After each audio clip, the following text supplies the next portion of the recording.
दुर्गा नदी के किनारे बसा एक गांव फूलपुर। गांव में कुछ 100-150 लोग रहते थे। अंजलि जो कि पास ही के जिले में रहती थी और 12वीं पास कर चुकी थी, उसके पिताजी ने बेटी को जल्दी विदा करने के लिए उसकी शादी फूलपुर गांव के मुकेश से करवा दी थी। मुकेश कभी स्कूल नहीं गया था और इस कारण वो पढ़ा लिखा नहीं था और बाकी गांव वालों की हालत भी मुकेश जैसी ही थी। मुकेश के घर में उसके माता पिता भी रहते थे। सासू माँ, मैं बाहर मंदिर तक जा रही हूँ, आधे घंटे में आ जाऊंगी। अरे अभी कहीं जाने की जरूरत नहीं है, चुपचाप जाके रसोई में रात के खाने की तैयारी करो। और ये घूंघट क्यों हटा लिया है तुमने? क्या पता नहीं कि इस गांव में औरतें बिना घूंघट के नहीं रहती। रात में अंजलि छत पर जाकर अपनी मम्मी से बात कर रही होती है। तभी गांव के 3-4 औरतें उसे देख लेती है और दरवाजे पर आकर उसकी सास से शिकायत करने लगती है। और क्या हुआ? अरे छत पे तो देखो, आपकी बहू मटक मटक के किसी से फोन पर बात कर रही है, दिन भर फोन पे लगी रहती है। अरे कल तो मंदिर के पास वो क्या कहते हैं, सेल्फी ले रही थी। शहर की बहू रखना अच्छा शान की बात है, पर देखना इसके लक्षण से ये तो तुम्हारे परिवार को बदनाम ना कर दे।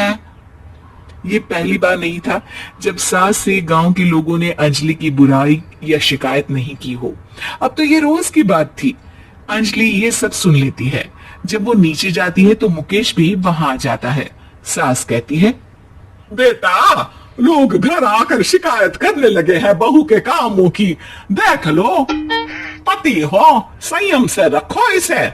माँ जी, मैं तो अपनी माँ से बात कर रही थी क्योंकि यहाँ कोई बात करने लायक ही नहीं है और अब मैं माँ के पास ही रहूंगी।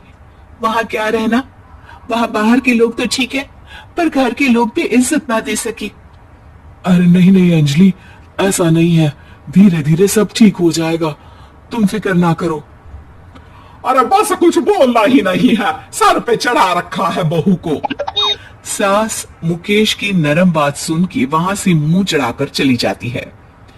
मैं तो कहती हूँ हम दोनों शहर चले जाते हैं। मैं पढ़ी लिखी हूँ, मुझे वहां नौकरी पे मिल जाएगी और थोड़े दिनों में आप भी वहां कुछ काम ढूंढ लेना। अरे नहीं नहीं अंजलि, हम यहाँ ना गांव का खेत, माँ पिताजी को छोड़कर शहर नहीं जा सकते।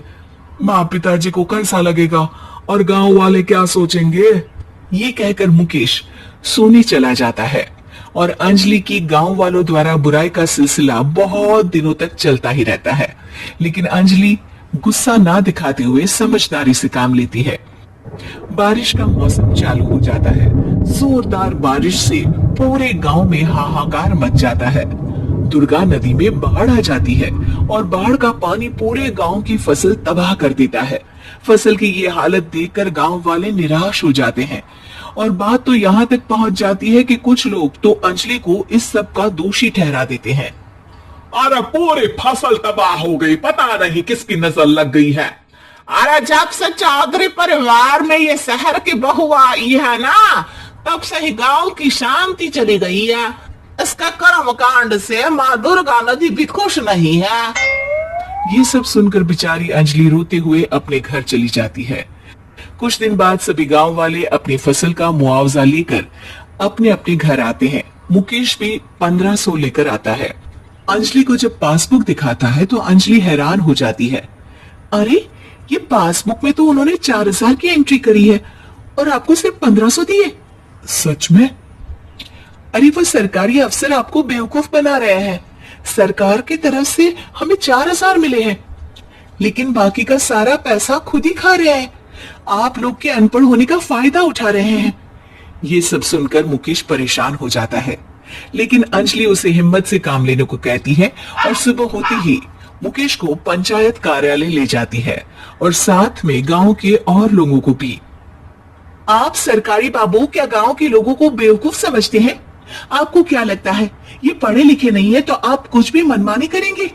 ये बेचारे दिन रात इतनी मेहनत करते हैं, ये हमारे अन्नदाता है और आप इनके साथ ऐसा धोखा करते हैं।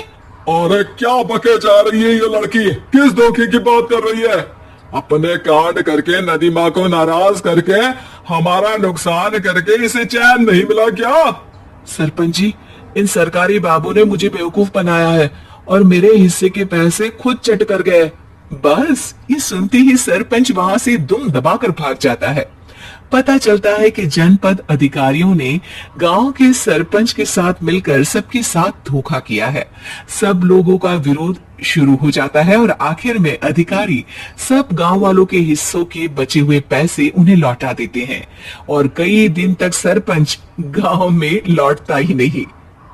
अंजलि, तुम नहीं होती तो हम गांव वालों को तो पता ही नहीं चलता कि ये हमें हर बार बेवकूफ बनाते हैं। हाँ हाँ अंजलि बेटी, हमें माफ कर दो। हम सब तुम्हें बुरा भला कहते रहे, लेकिन तुमने ही आज हमें बेवकूफ बनाने से बचाया है। हमें तुम पर गर्व है बेटी। अब समझ आया कि सरपंच तुमसे नहीं, तुम्हारे पढ़े लिखे होने से नफरत करता था। क्यों ना इस बार हम अंजलि को ही सरपंच पद के लिए चुन ले? क्या कहते हो गांव वालों? पढ़ी लिखी सरपंच। बस पूरा गांव अंजलि के लिए ताली बजाता है और अंजलि की सास उसे खुशी से गले लगा लेती है।